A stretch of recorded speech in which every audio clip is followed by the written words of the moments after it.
Hello guys, welcome back to my channel Nancy dance tube. मेरा नाम है मायशा जती अंजुम और मेरे दो सिस्टर्स हैं ताइबा अंजुम।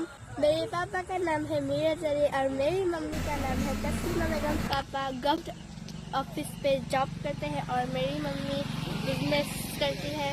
मेरी दीदी इस बार क्लास 10 पे है और मैं क्लास 5 पे हूँ और नादिया यूकेजी पे है। हम असम के रहने वाली हूँ। मैं सेंट जोसेफ स्कूल पे पढ़ती हूँ और उस डांस स्कूल में भी डांस सीखती हूँ। वहाँ पे भी हर कम्युनिटी के लोग डांस सीखने आते हैं और इसीलिए हम सब रिलीजन्स के फेस्टिवल को धूमधाम से सेलिब्रेट करते हैं। आप लोगों ने देखा भी होगा कि मैंने होली पे वीडियो बनाया है और दुर्गा पूजा पे भी मैंने डांस किया है और शिव पार्वती की ड्रामा में भी मैंने एक्टिंग किया है।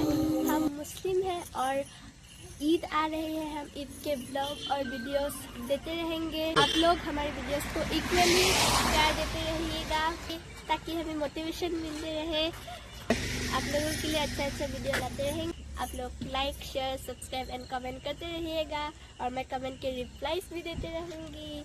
बाय बाय, मिलते हैं अगली ब्लॉग पे। तब तक के लिए स्टे ट्यून्ड रहना। Bye bye.